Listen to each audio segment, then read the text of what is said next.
right, to end these lectures, we're going to look at where exponents came from within the mathematics of banking and where specifically the base E came from. And so, what we're going to look at is compound interest. And what we can say is the amount in an account or owed is the principal, the amount initially taken out or borrowed or spent, um, times 1 plus the interest rate divided by the number of times it's compounded.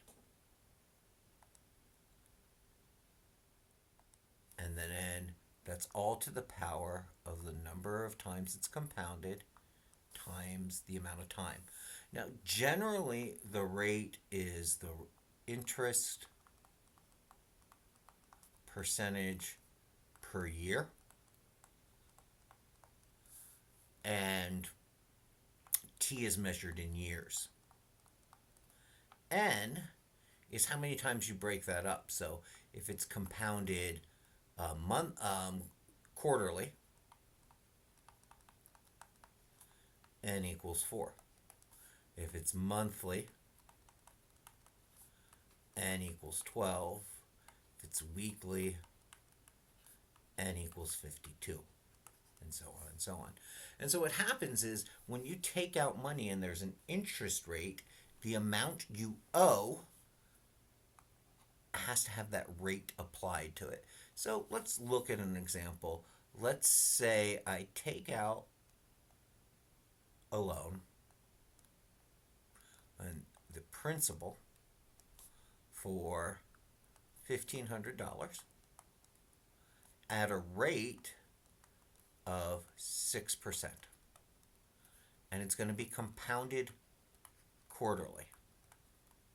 So every quarter, they will add the interest back into the principal, and so the amount I owe goes up by the percentage coming across.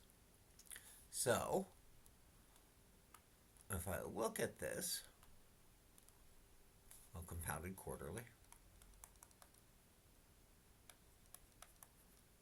So I take out 1,500. 1 plus, 6% is 0.06 divided by 4.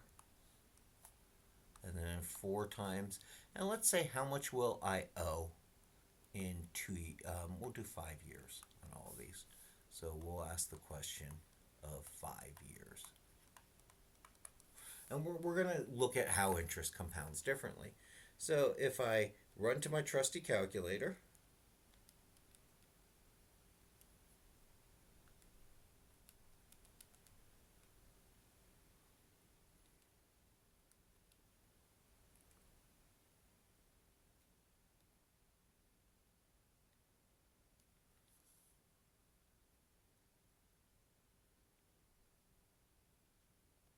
and I type all of that in,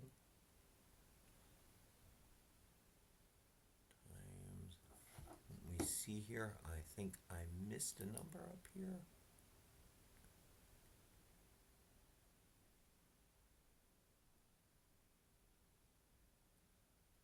Let me make sure I'm typing in. I'm typing poorly. So 1,500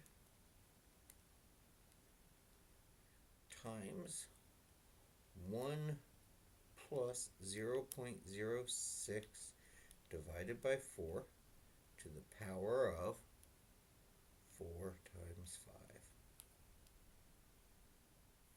5. And the amount I would owe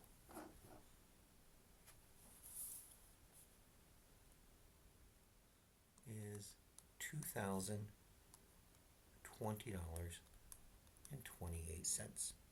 And there's more decimals here, but I'm going to round to the penny. Well, of course, bankers want to make more, so they decided let's compound this. I'm going to go right to weekly, every week. So same parameters, but we'll go every week. 1 plus 0.06. Now I'm going to divide by 52. I'm going to have 52 times 5 up here. So notice how this division makes this smaller, but this multiplier in the exponent makes it larger. So I go to my calculator and I retype in 5 times 52. And, well, I owe $4 more and some change. Well, that wasn't good enough. And so what they did is they pushed this towards E. And when E is being used, we're saying it's being compounded continuously. Every moment there is being compounded. The interest is being compounded. And so this whole formula changes for continuously compounded interest. A lot of people remember this by saying PERT. It's P-E to the RT.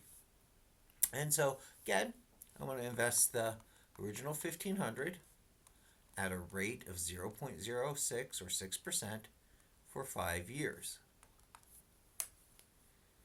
So 1,500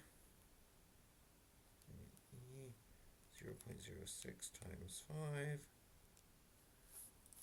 and I get 0024.78. Now, these might not look like large differences, but this is a fairly small sum of money. When you have banks that are, dealing with billions and trillions of dollars, this difference adds up quickly. And so continuously compounded interest is where exponential growth really gets shown. But even being able to compound the interest terms on this, most mortgages will use like monthly compounding because your mortgage payment is every month.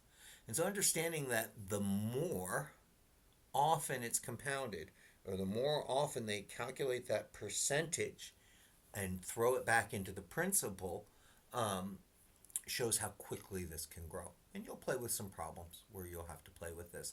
It's also a good idea that you always pay more than the interest so that you bring the principal down, because the next time it's compounded, that principal, or what's chunked in there, is what the interest is being done on. And that covers everything for the lecture we would have had today in class. We will look at logarithms exactly when we get back into class on Wednesday.